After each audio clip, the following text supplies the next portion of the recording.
Happy Happy Christmas. Very Merry Christmas. Very Happy Christmas. Happy Merry Christmas. Happy Christmas. Christmas. Happy New Year.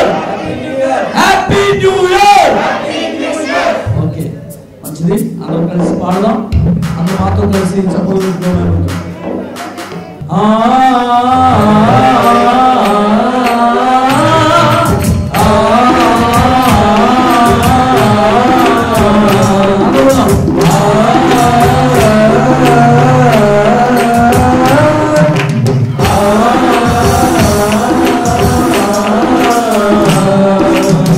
దేవాది దేవుడు మహోపకారుడు మహత్యము దేవాది దేవుడు మహోపకారుడు మహత్యము ప్రభుల ప్రభువు రాజుల రాజు ఆయన కృప నిరంతరము ప్రభుల ప్రభువు రాజుల రాజు ఆయన కృప నిరంతరము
ప్రార్థన.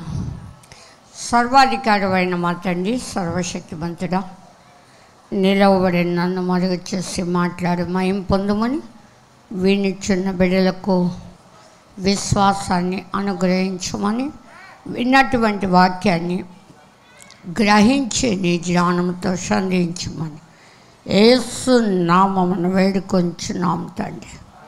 ఆమేన్. మంచిది. నిన్నటి వారం ఏం చెప్పుకున్నాం? నూతన హృదయాన్ని మీకు ఇస్తాను, నూతన స్వభావాన్ని మీకు కలుగజేస్తాను. దేవుని స్తోత్ర. ప్రతి ఒక్కళ్ళు ఆ వాక్యాన్ని బట్టి పట్టండి. ఎవరు మర్చిపోవద్దు. దానిలో ఏది కలపొద్దు, దేన్ని తీసేయొద్దు.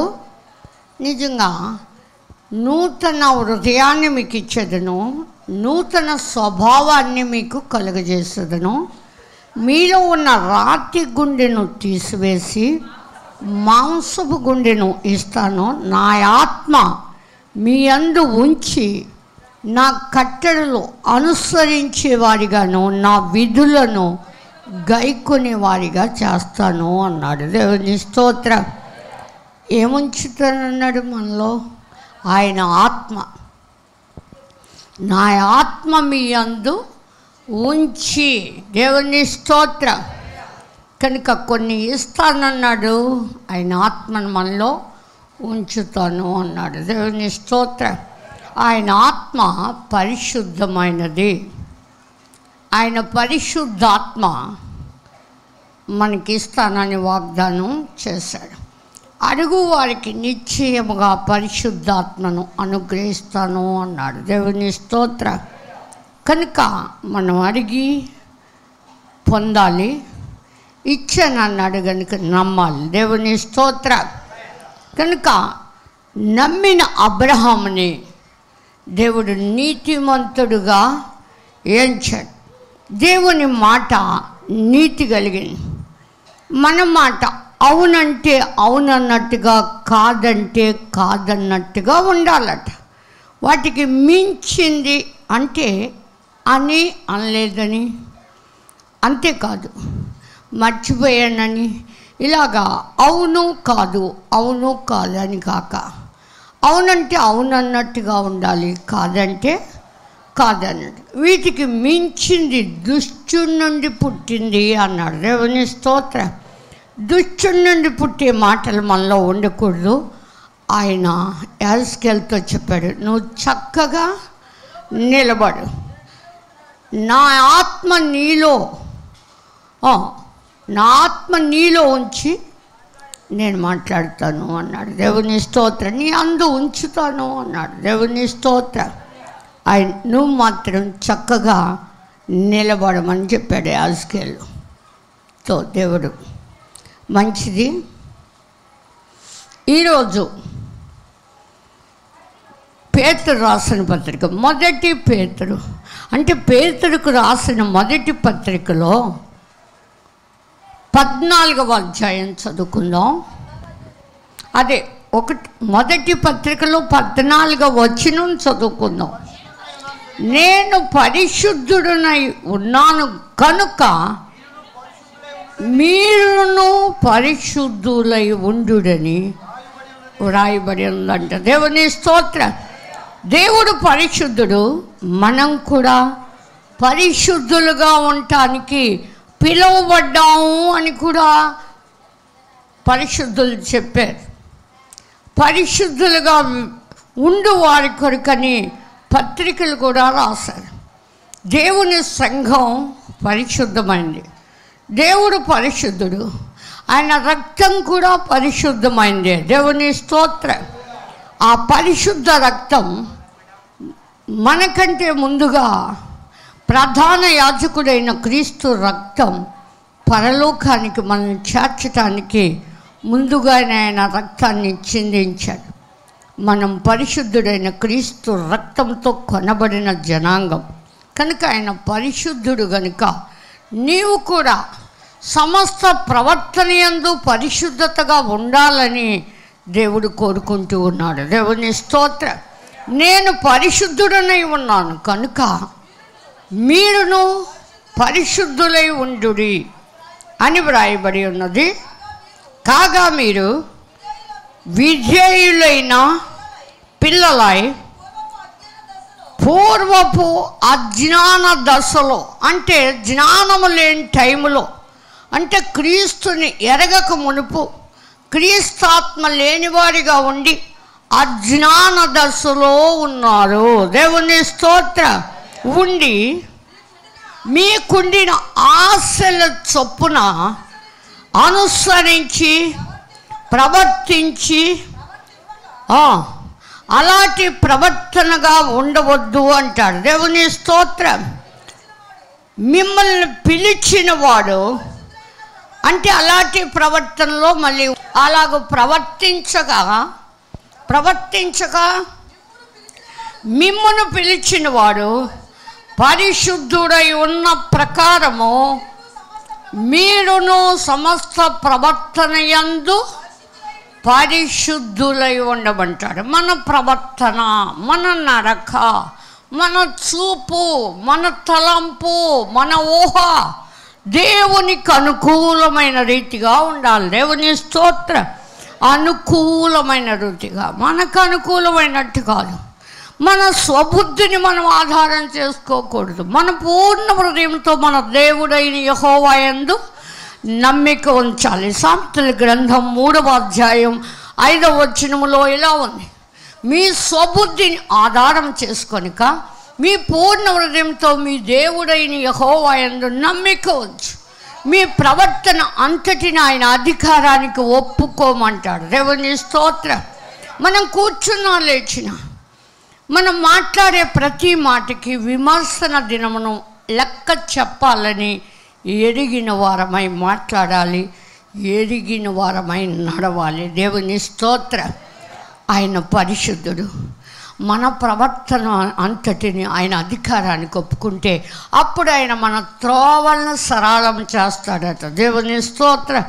ఎప్పుడు మన ప్రవర్తన అంతటిని ఆయన అధికారానికి ఒప్పుకున్నప్పుడే మనం ఎలా నడవాలో మనకి ఆయన నడక నేర్పేవాడు. దేవుని స్తోత్రం.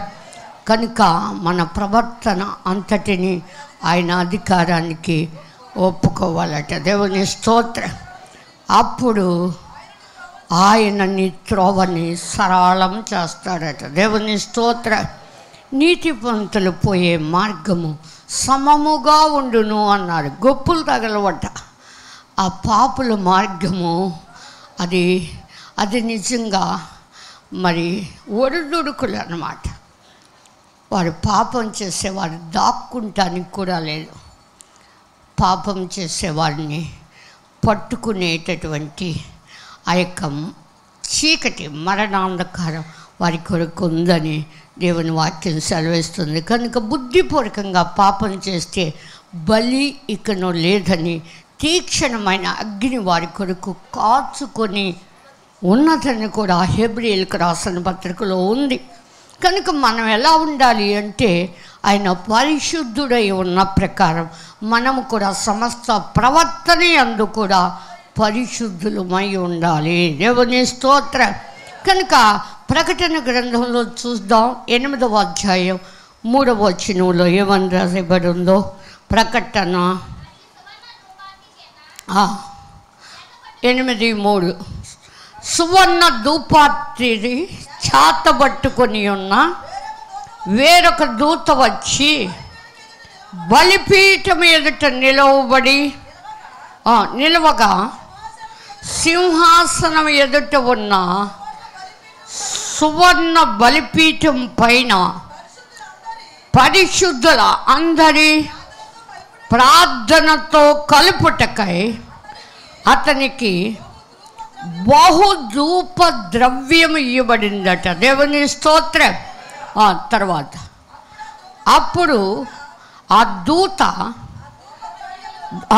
ధూప ద్రవ్యముల పొగ పరిశుద్ధుల ప్రార్థనలతో కూడా కలిసి దూత చేతిలో నుండి పైకి లేచి దేవుని సన్నిధికి చేరిందంట.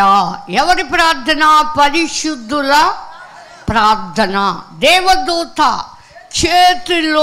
చేతి గుండా ఆ ధూప ద్రవ్యముతో కలిసి పరిశుద్ధుల ప్రార్థన దేవుని వద్దకు చేరిందట. దేవుని స్తోత్రం. పాపుల ప్రార్థన నీతిమంతుల ప్రార్థన మనపూర్వకమైందంట. అనీతిమంతుల కొరకు కూడా క్రీస్తు ఈ లోకానికి వచ్చి ఆయన చక్కగా బోధించాడు. ఆయన మాటలు వినమన్నాడు. నేను చెప్పిన మాటల ప్రకారం మీరు చేయకుండా ప్రభువా ప్రభువా అనేవాడు పరలోకంలో ప్రవేశించడు అని చెప్పాడు. దేవుని స్తోత్రం. నేను చెప్పిన మాటల ప్రకారం మీరు నడిస్తే బండ మీద పునాది వేసిన బుద్ధిమంతుని పోలి ఉంటారు అన్నాడు. దేవుని స్తోత్రం. బండ అంటే గట్టితనం. ఆ యొక్క పునాది బండ తగిలే వరకు, అంటే ఇసుక మీద కట్టకూడదు. ఇసుక మీద కట్టడం, ఒక ఇల్లు ఇసుక మీద కట్టిన ఇల్లు చెప్పాడు, బండ మీద కట్టిన ఇల్లు చెప్పాడు. ఇసుక మీద అంటే అబ్రహాము కుమారులు అన్నారు ఇశ్రాయేలీలు. అబ్రహాముకి ఈ ఇసుక వలె నీ సంతానం ఉంటుందని చెప్పాడు. ఇసుకలా ఉంటే కాదు, సజీవమైన రాళ్ల వలె ఉండాలి. దేవుని స్తోత్రం.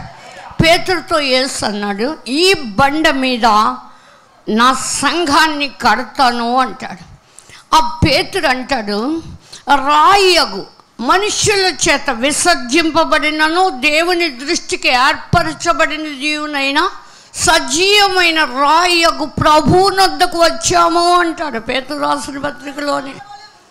కనుక మనం కూడా సజీవమైన రాళ్ల వలె ఉండి ఆత్మ సంబంధమైన మందిరముగా కట్టబడుచున్నాము అని కూడా చెప్పాడు. దేవుని స్తోత్రం. దేవునికి ఒక నివాస స్థలంగా మనం కట్టబడటానికి ఆత్మ సంబంధమైన మందిరాలుగా ఉంటమే కాదు, సజీవమైన రాళ్ల వలె ఉందాం. దేవుని స్తోత్రం. దేవుని మందిరం అంటే సజీవమైన రాళ్లతో కట్టబడే మందిరము. సజీవమైన రాళ్ళు ఎవరు అంటే మీరందరూ, నేను కూడా. పేతురు ఒక రాయి, యేసు ఒక రాయి. ఆ రాయి దగ్గరికి వచ్చాం.